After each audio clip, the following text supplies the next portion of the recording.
Hello again. So welcome to our lesson 4. Today we're going to talk about grammatical cohesion in discourse. Some of them like references. So today we're going to know what references are. So let's get started. So look at the table we have. Discourse analysis and grammar. So the system of cohesion is divided into two, grammatical and the lexical cohesion. So today we're going to talk about the grammatical sides of the cohesion, and the grammatical cohesion divides into three, between messages, in meaning, in wording, and also you can see that between messages you can see conjunction, in meaning you can see the references, and in wording you can see ellipses and substitution. And the lexical cohesion can be divided into three too: elaborating, extending, enhancing. So elaborating can be divided into two: identity and attribution. So they are identity in repetition and synonymy, and attribution is hyponymy. And extending is meronymy, enhancing is collocation. So this is the whole table of the whole system of cohesion. So today we are going to talk about grammatical cohesion in meaning, references. So principle of cohesion. The concept of cohesion in text is related to semantic ties or relations of meanings that exist within the text and that define it as a text. Without semantic ties, sentences or utterances would seem to lack any type of relationship to each other and mightn't be considered as text. This is a principle of cohesion. So what is cohesion? So cohesion can be defined as a property that distinguishes a sequence of sentences that form a discourse from a random sequence of sentences.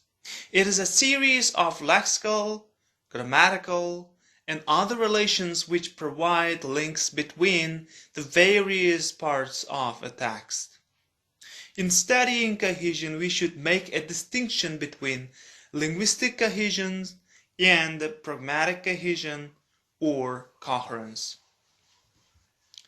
So cohesion is concerned with the way in which the components of the surface text, for example, the actual words we hear or see, are mutually connected with the sequence.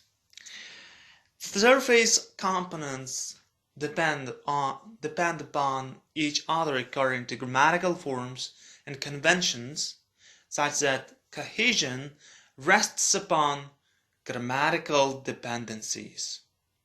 Thus, cohesion is a grammatical relationship between parts of a sentence is essential for its interpretation.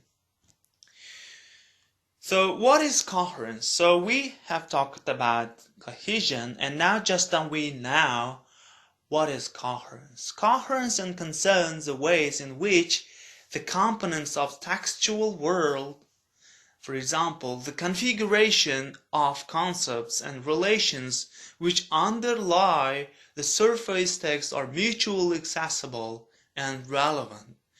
It is the order of statements relates one another by sense, not any kinds of connectives or conjunctions, by only sense. So the quality of being meaningful and unified. So this is called coherence. 7 criteria which have to be fulfilled to qualify either a written or a spoken text as a discourse. So cohesion, grammatical relationship between parts of a sentence essential for its interpretation. Coherence, the order of statements relates one another by sense. Intentionality, the message has to be conveyed deliberately and concisely, consciously. Acceptability, so indicates that the communicative product needs to be satisfactory in that the audience approves it. Informativeness, so some new information has to be included in the discourse. Situationality, circumstances in which the remark is made are important. Intertextuality, reference to the world outside the text or the interpreter's schemata. So, cohesive devices in English, here's the list. Reference, that we are going to do now today, and the substitution, ellipsis, conjunction, and lexical cohesion. So, from them, we have the reference. We have to define the reference as an act by which a speaker or writer uses language to enable a listener or reader to identify something. So reference types. So what reference types we have? So references like situational, exophoric, and the textual, endophoric. Endophoric can be divided into two, like to preceding, text anaphora, and the following, text cataphora. You can say Anaphoric reference and Cataphoric reference. So what is Exophoric reference? So this is very just confusing. Therefore, just before knowing what is the reference, you should identify the differences between the Exophoric, Anaphoric, and Cataphoric references. So this is an Exophoric reference. References to the shared world outside the text, look, outside a text, are called Exophoric reference. So outward or Exophoric reference often directs us to the immediate context, as when someone says, "Leave it on the table, please." When someone says, "Leave it on the table, please," about a parcel you have for them, sometimes the referent is not in the immediate context, but it's assumed by the speaker or writer to be part of a shared world, either in terms of knowledge or experience.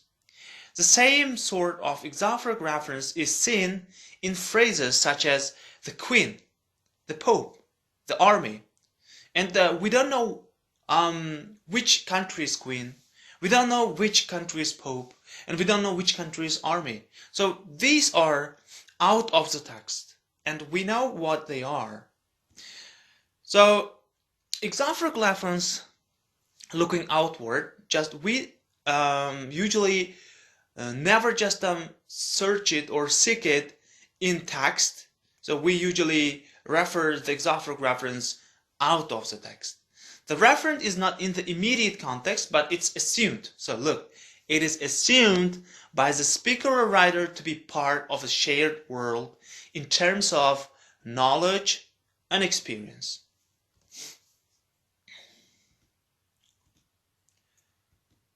So, for example, he has a jolly good fellow, and so say all of us. As outsiders, we don't know who that he is. Here it is. We don't know the he, but most likely the people involved in the celebration are aware of the he that is being referred to, and therefore can find texture in the sentences. This is called Exophoric reference, because you don't know who is he, and in the text nothing can be given related to the he. Anaphoric references, so references to elements in the text are called anaphoric references. So you can find anaphoric references in the text, not outside the text. Anaphoric referencing can be divided into two areas, like we mentioned before: Anaphoric reference and Cataphoric references.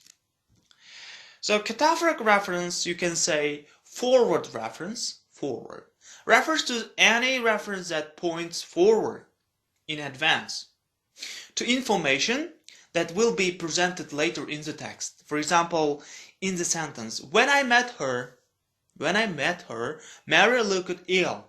So the pronoun her comes just before the name Mary.